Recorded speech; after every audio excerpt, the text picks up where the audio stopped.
Hello, viewers, it's your girl, Ruby Fangirl. Wicked, one of the most popular Broadway musicals out there. While I haven't seen, the musical itself, I wish I did, but I have seen The Wizard of Oz. I mean, it's a classic. I mean, everyone knows that. But from last year till now, they released a two-parter movie of, this popular Broadway musical.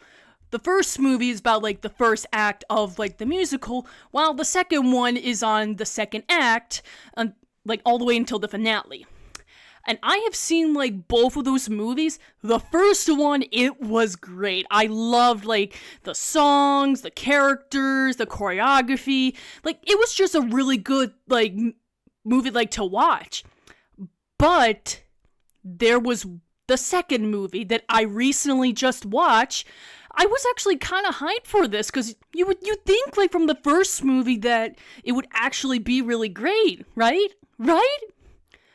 But after coming back to theaters, I felt something was off about it.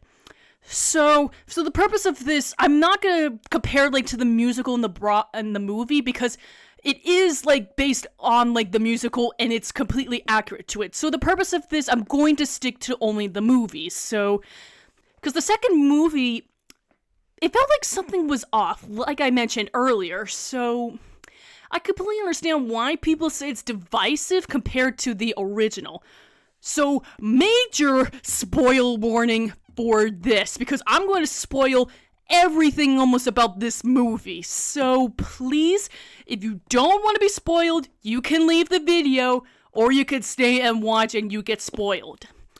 So, for the second movie, because this takes place after the events of what happened to the first movie, Elphaba gets accused and she becomes the Wicked Witch of the East. And it really does fall up in a really good, intro. Elphaba's saving, the animals, that were creating the Yellow Brick Road. And with a really nice choreography, at the front. Then after that, things start to be a little different. Because don't get me wrong, there are, some great moments, in this. But the more you, get into the movie, you start to realize there's something different. Because what's, the major differences? Number one, the choreography. There's barely any. I am not joking. Look, I get this is supposed to be, the second act where things don't get, creative and fun. I mean, don't get me wrong, it is creative, but you know what I mean when it comes to creativity in the dance. Because that was, one of the best parts of, the first movie. It was, the choreography was fun, creative, and it was really fun to watch. It's like you were actually watching the musical. But in this movie, you barely get that. While there are a couple of songs that I do actually like that doesn't require choreography, we'll get to one of them later. But this is a big letdown. What happened to the choreography? Like I said, I understand why, but bruh, this is just stupid. And while the characters are actually really decently good, but when it comes, because if you've seen from the trailers that the original Wizard of Oz cast, the Scarecrow, the Tin Man, and the Lion, well, they're completely different.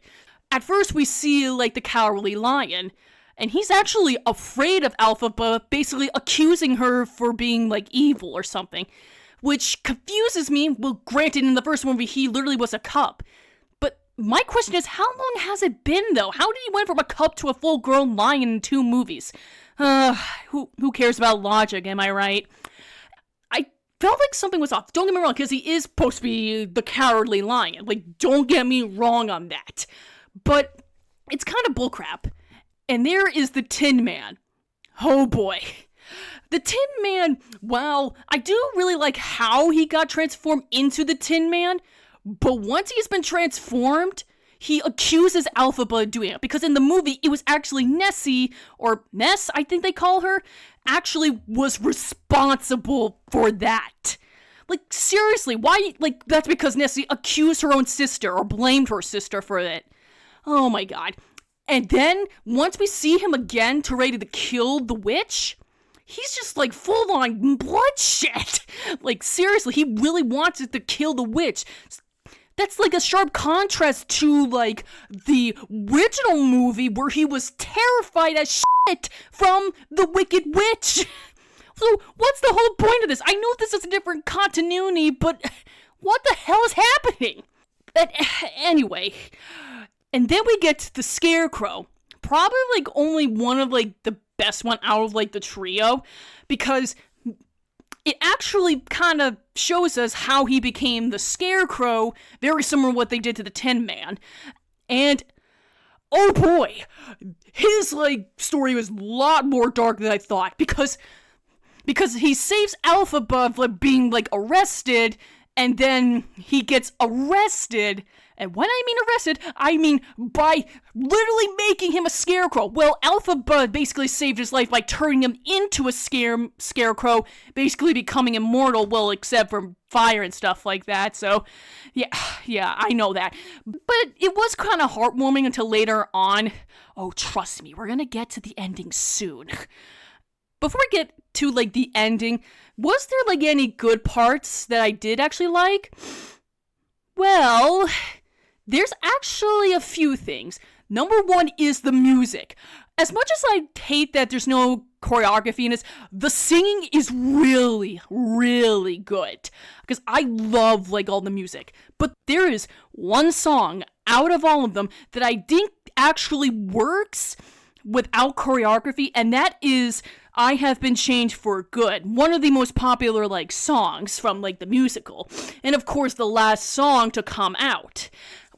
While I'm still not really, like, happy that there's no choreography, but I think in this song, this actually does work without, like, choreography. While it does, because while the ending kind of ruins this, because I'll get to that in a little bit, it's still a really heartwarming and sad song, because you kind of know exactly what will happen later on. But, yeah, I still think this was, like, really, like, emotional. I'm not gonna lie on that part. But then, they kind of ruined it with the ending. Oh, boy. The ending really pissed me off.